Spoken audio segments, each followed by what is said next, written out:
Bienvenue à l'émission La Bible à 100%. La Bible à 100%, une émission qui commence avec la Bible. La Bible à 100%, une émission qui continue avec la Bible. La thématique d'aujourd'hui sera intitulée L'apôtre Paul, le Mémoucan du Nouveau Testament. L'apôtre Paul, le Mémoucan du Nouveau Testament. Et tout d'abord, avant de commencer, nous voulons rendre gloire et honneur à notre Seigneur, le Seigneur Jésus-Christ. À lui soit la gloire, l'honneur, la magnificence, le salut au siècle des siècles, en son nom et en sa personne, le Seigneur Jésus-Christ. Amen. Oui, comme sujet, l'apôtre Paul, le Mémoucan du Nouveau Testament.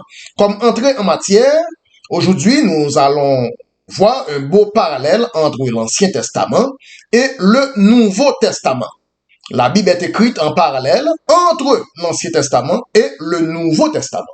Et comme verset de base, nous allons lire Job 33, le verset 14. Job 33, le verset 14. Dieu parle tantôt d'une manière, tantôt d'une autre manière. L'on y prend et l'on n'y prend point garde. Ce texte-là, Job 33, verset 14, évoque l'Ancien Testament et le Nouveau Testament. Dieu parle d'une manière dans l'Ancien Testament et d'une autre manière dans le Nouveau Testament. Donc aujourd'hui, nous allons présenter un livre de l'Ancien Testament en parallèle avec le Nouveau Testament, à la lumière du Nouveau Testament. Et à titre d'exemple, ce livre-là, c'est le livre d'Esther, un livre de l'Ancien Testament qui correspond en plusieurs points, en plusieurs aspects, au Nouveau Testament. Le livre d'Esther est un livre 100% prophétique. Il n'y a pas de livre poétique dans la Bible. La Bible, ce n'est pas de la poésie. Donc, le livre d'Esther et tous les livres de la Bible sont des livres 100% prophétiques à caractère 100% prophétique. Donc, déjà, le livre d'Esther nous donne un aperçu de quelque chose que Dieu allait faire dans la réalité du Nouveau Testament. Et quand on regarde certains personnages dans le livre d'Esther, par exemple, le roi Assuérus représente Jésus-Christ, le roi du Nouveau Testament. Et le roi Assuérus, le roi de Perse, avait une reine nommée Vasti. Mais un jour, la reine Vasti a refusé de se présenter à l'invitation du roi Assuérus. Et de même que dans le Nouveau Testament, Jésus-Christ est venu premièrement chez les Juifs. Mais les Juifs ne l'ont pas reçu. Jean 1er, verset 11. Il est venu chez les siens et les siens ne l'ont pas reçu. De même, nous allons lire le même schéma, le même diagramme dans le livre d'Esther. Esther 1er, le verset 12. Esther 1er, le verset 12. Mais la reine Vasti refuse de venir quand elle reçut par les eunuques l'ordre du roi, et le roi fut très irrité, le roi fut enflammé de colère. Voilà déjà le parallélisme entre le livre d'Esther, un livre de l'Ancien Testament, et le livre du Nouveau Testament. Alors, par suite de la mauvaise conduite de la reine, le roi avait 7 ministres, et ces 7 ministres-là vont tenir conseil pour désormais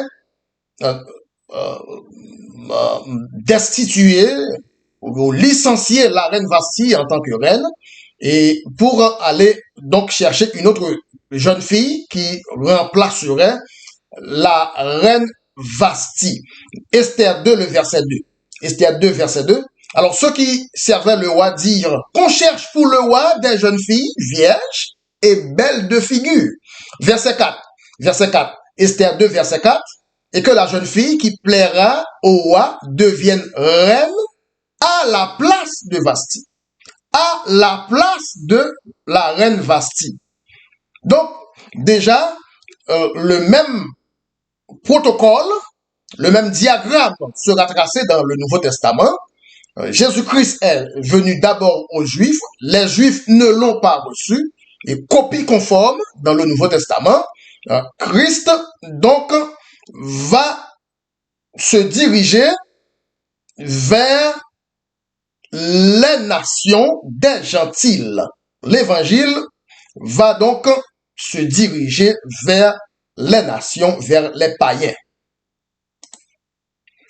Par suite du rejet des Juifs, Christ va de préférence endosser les autres peuples qui n'étaient pas ses compatriotes, qui ne faisaient pas partie des tribus d'Israël. Verset à l'appui, Matthieu 3, le verset 9. Matthieu 3, le verset 9. Ne prétendez pas dire en vous-même, nous avons Abraham pour père, car je vous déclare que de ces pierres-ci, Dieu peut susciter des enfants à Abraham. Alors les Juifs, descendants directs biologiques d'Abraham, pensaient que, en tant que fils d'Abraham, ils étaient dans la première position d'ailleurs, mais Jésus leur déclare que de ces pierres-ci, c'est-à-dire les païens qui étaient considérés comme des pierres, sans aucune valeur, de ces pierres-ci, Dieu peut susciter des enfants à Abraham. Ensuite, nous allons lire Matthieu 8, verset 11. Matthieu 8, verset 11. Je vous déclare que plusieurs viendront de l'Orient, de l'Occident, et se mettront à table avec Abraham, Isaac et Jacob dans le royaume des cieux. Et les Juifs qui, soi-disant, étaient des fils d'Abraham seront jetés dehors. Les Juifs qui, soi-disant, se considèrent comme enfants d'Abraham, se légifèrent en tant qu'enfants d'Abraham biologiquement, seront les fils du royaume, les Juifs seront jetés dehors. Dehors. Donc voilà pourquoi l'Ancien Testament, c'est l'ombre des choses à venir dans le Nouveau Testament. Il faut faire un va-et-vient entre l'Ancien Testament et le Nouveau Testament pour voir le beau parallélisme entre l'ombre et la réalité. Parce que lorsque la reine Vasti a refusé de venir vers son mari, le roi Assuérus, la chose est devenue virale, la chose est devenue publique, la chose a fait la une des journaux, partout dans les réseaux sociaux et de l'époque. Bon, bien entendu, il n'y avait pas de Facebook, il n'y avait pas de YouTube, il n'y avait pas d'Instagram, mais quand même, il y avait, ils avaient leurs trucs comme réseaux sociaux. OK? Donc, cela a fait la une des réseaux sociaux de l'époque. De même, au temps de Jésus-Christ, les Juifs ont publiquement rejeté le roi, le Christ, en le clouant publiquement. Un spectacle public sur une croix, au vu et au su de tout le monde. De tout le monde. Parallèle entre l'Ancien Testament et le Nouveau Testament. Oui, le sujet d'aujourd'hui s'intitule l'apôtre Paul, le Mémoukan du Nouveau Testament. Le roi Assuérus, dans le livre d'Esther, avait 7 ministres, 7 princes, les 7 ministres du roi d'Assuérus. Et alors, ces 7-là ont tenu conseil, dès lors, de révoquer la reine Vasti en tant que reine, et d'adresser des lettres pour distribuer autour du monde entier en vue de trouver une autre jeune fille qui remplacerait la reine Vasti. Et nous allons voir les 7 ministres du roi d'Assuérus dans le livre d'Esther, chapitre 1er, verset 14. Esther 1er, verset 14, le roi avait auprès de lui Karshena, Sheta, Admata, Tarsi, Mérès, Marséna, Memoukan. 7 princes de Perse et de Médie. 7 princes, ou bien 7 ministres de Perse qui voyaient la face du roi et qui occupaient le premier rang dans le royaume. Ce sont ces 7 ministres qui ont envoyé des lettres afin de sélectionner une autre reine, une autre jeune fille qui remplacerait la reine, remplacerait la reine Vasti, qui prendra la place de la reine Vasti. Copie conforme, dans le Nouveau Testament, nous allons voir le même diagramme, 7 ministres du roi d'Assuérus. Nous allons aussi voir les 7 ministres du Seigneur Jésus-Christ dans le livre de l'Apocalypse. Lisons Apocalypse chapitre 1er, verset 20. Apocalypse chapitre 1er, le verset 20. Voici le mystère des 7 étoiles que tu as vu dans ma main droite et 7 chandeliers d'or. Les 7 étoiles sont les anges des 7 églises. Les 7 chandeliers que tu as vus sont les 7 églises. Donc, nous avons 7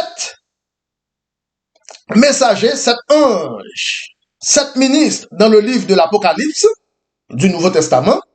En parallèle, nous avons aussi compté 7 messagers dans le livre d'Esther, 7 ministres dans le livre d'Esther, exactement le même ordre, la même configuration, car l'Ancien Testament, c'est l'ombre des choses à venir dans le Nouveau Testament. Ainsi donc, copie conforme, il y avait 7 messagers du roi d'Assuérus qui ont adressé une lettre à travers le monde avec un message pour chercher une autre fille qui remplacerait la reine Vasti à la régence. De même, dans le Nouveau Testament, nous voyons les 7 envoyés dans le livre de l'Apocalypse, chapitre 1er, avec un message pour aller chercher une autre église qui remplacerait l'église de Jérusalem. Maintenant, dans le livre d'Esther, Ancien Testament, parmi les 7 ministres du roi Ahasuérus, il y avait l'un d'entre eux appelé Memoukan. Memoukan était le porte-parole, était le premier ministre parmi les 7 ministres du roi Ahasuérus. C'était le porte-parole même, et c'est lui qui prenait les premières décisions.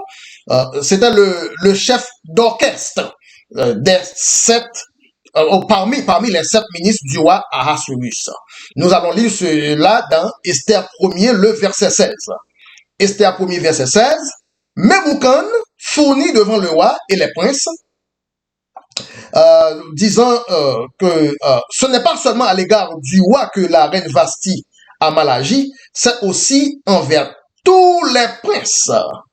Et Memoukan était le porte-parole, et c'est Memoukan qui prenait les décisions, était le premier à prendre les décisions en faveur du roi Ahasuérus. Et c'est aussi envers tous les princes et tous les peuples qui sont dans toutes les provinces du roi Ahasuérus. Donc c'était Memoukan qui parlait. Et dans le verset 21 maintenant, la vie de Memoukan fut approuvée du roi et des princes, et le roi agit d'après la parole de Memoukan. Et le roi agit d'après la parole de Memoukan. Voilà. Dans le Nouveau Testament, nous allons voir qui va remplacer, qui donc va représenter Memoukan dans le livre d'Esther. Nous allons lire tout d'abord dans Actes des Apôtres, le chapitre 13, versets 45 et 46. Versets 45 et 46. Les Juifs, voyant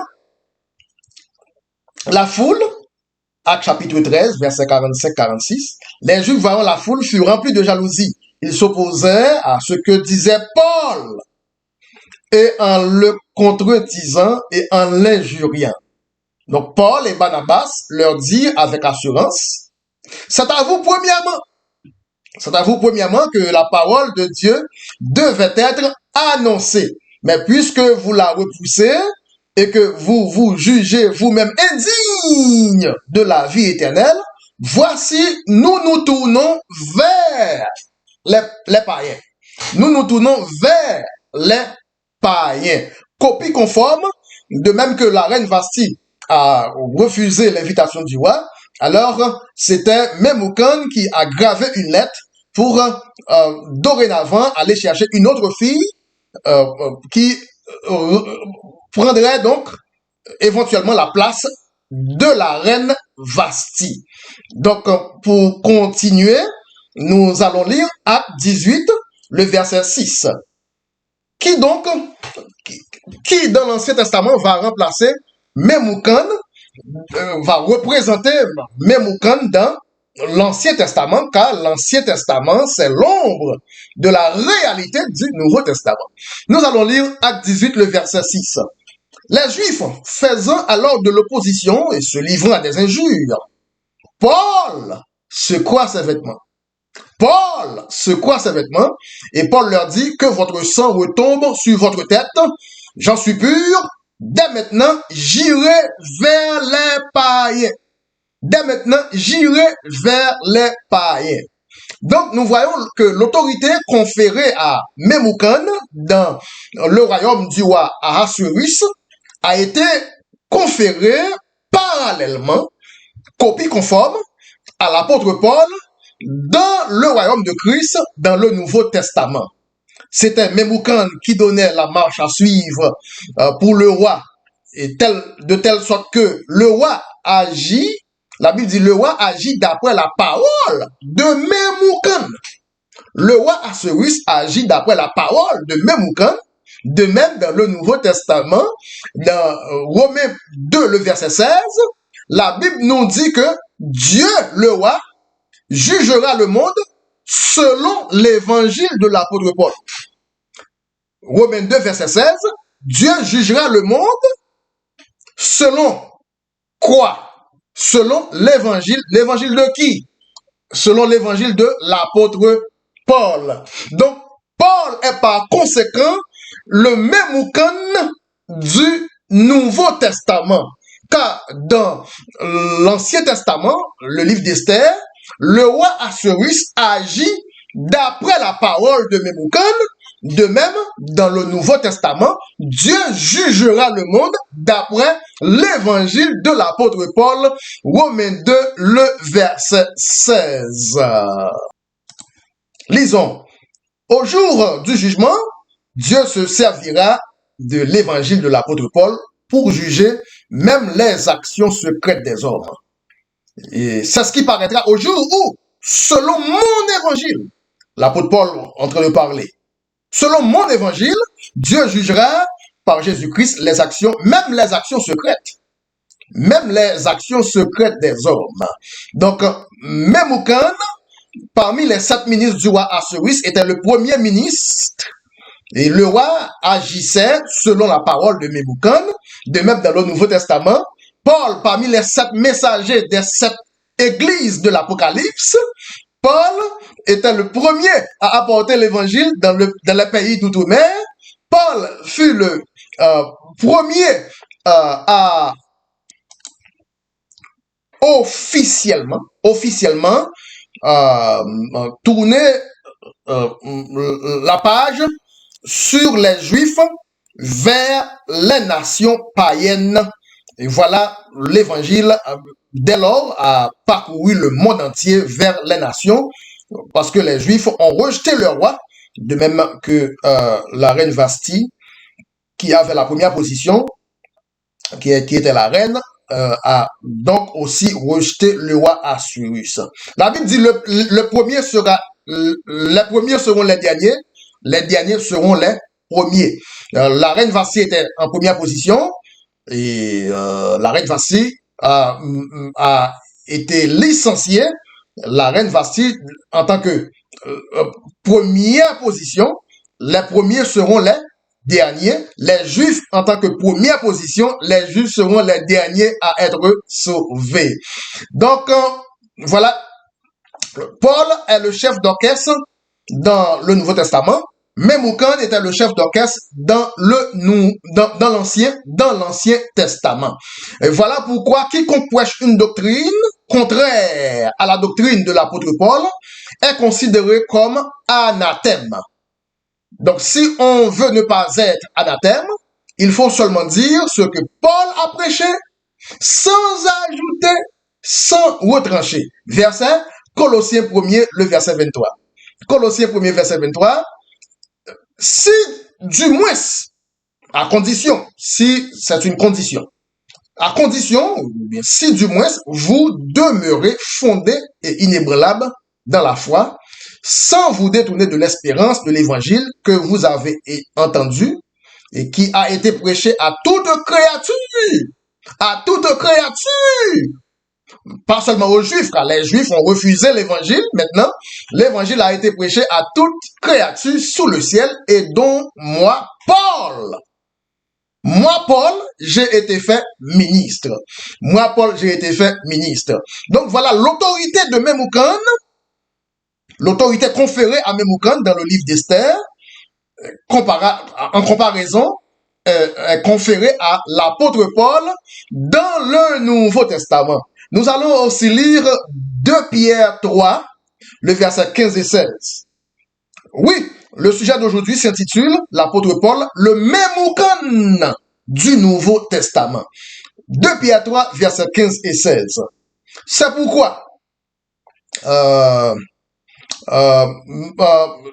c'est ce que fait dans toutes les lettres, le verset 16, pardon, dans toutes les lettres, où l'apôtre Paul parle de ces choses dans lesquelles il y a des points difficiles à comprendre, dont les personnes ignorantes et mal affermies tordent le sens, comme celui des autres écritures, pour leur propre ruine. Donc, l'apôtre Pierre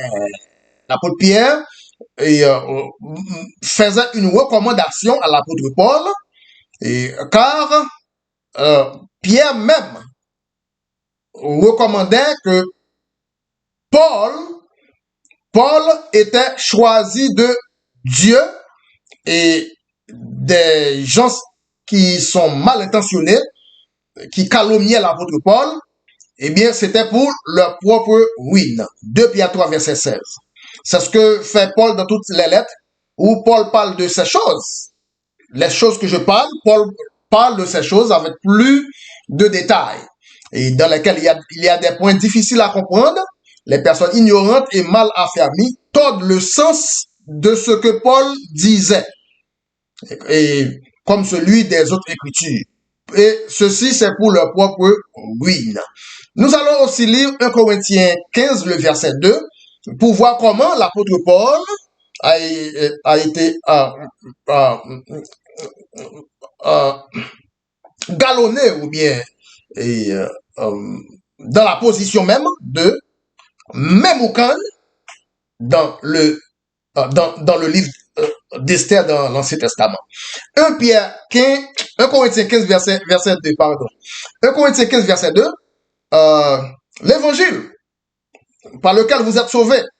Et si vous le retenez tel que Paul parle, tel que J.E., je vous l'ai annoncé, autrement vous auriez cru en vain. Voilà l'autorité de l'apôtre Paul dans le Nouveau Testament.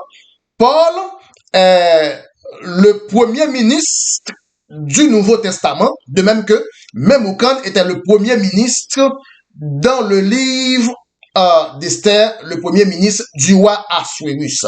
Il y a 7 ministres du roi d'Assuérus dans le livre d'Esther.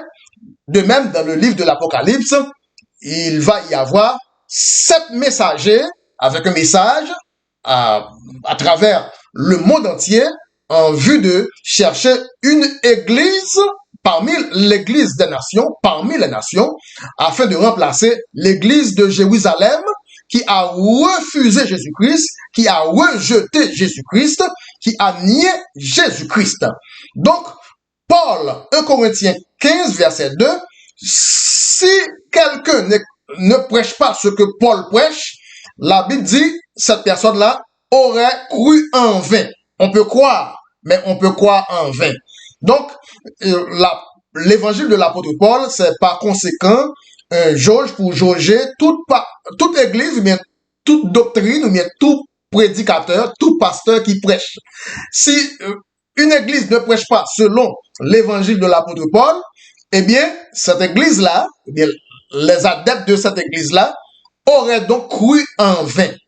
Donc, si on ne prêche pas ce que Paul prêche, si on ne dit pas ce que Paul dit, si on ne promulgue pas la doctrine de l'apôtre Paul, eh bien, en ce sens, selon la Bible, on aurait donc cru en vain. Donc, pour ne pas être anathème, il faut donc s'assurer de dire ce que Paul a dit et de prêcher ce que Paul a prêché. Et nous pouvons aussi terminer avec un autre verset dans Galates 1er, le verset 8 et 9. Galates 1er, 8 et 9. Quand nous-mêmes, même quand un ange du ciel annoncerait un autre évangile que celui que nous vous avons prêché, qu'il soit anathème. Qu'il soit anathème. Et verset 9. Nous l'avons dit précédemment, et je le répète à cette heure, si quelqu'un vous annonce un autre évangile que celui que vous avez reçu, qu'il soit anathème. Donc, l'apôtre Paul qui parle ici. Voilà comment l'Ancien Testament, c'est l'ombre des choses à venir dans le Nouveau Testament. Et voilà la beauté du parallélisme entre l'Ancien Testament et le Nouveau Testament. Déjà, dans le livre d'Esther, Memucan, le premier ministre du roi Assuérus, déjà parlait ou bien prophétisait sur le ministère de l'apôtre Paul, car Paul a été conféré de l'autorité de Memucan. Ce que Paul est dans le Nouveau Testament, c'est exactement ce que Memucan était dans le livre d'Esther. Donc, en conséquence, Memucan était le premier ministre parmi les 7 ministres du roi d'Assuérus dans l'Ancien Testament. Parallèlement, l'apôtre Paul est le premier ange, le premier messager des âges, des 7 âges de l'Église, parmi les 7 messagers des âges de l'Église dans le livre de l'Apocalypse, chapitre 1er. Paul est le premier messager, Paul est le premier ministre des 7 messagers dans le livre de l'Apocalypse. Voilà, c'est la fin de cette édition pour la Bible à 100%. Et avec vous, votre très humble et très simple frère, le frère Bruno. Sur ce, nous voulons remercier Dieu pour cette table ronde et étude en profondeur sur la Bible. Et rendez-vous pour une autre étude en profondeur sur la Bible, Dieu voulant, et toujours avec la Bible à 100%.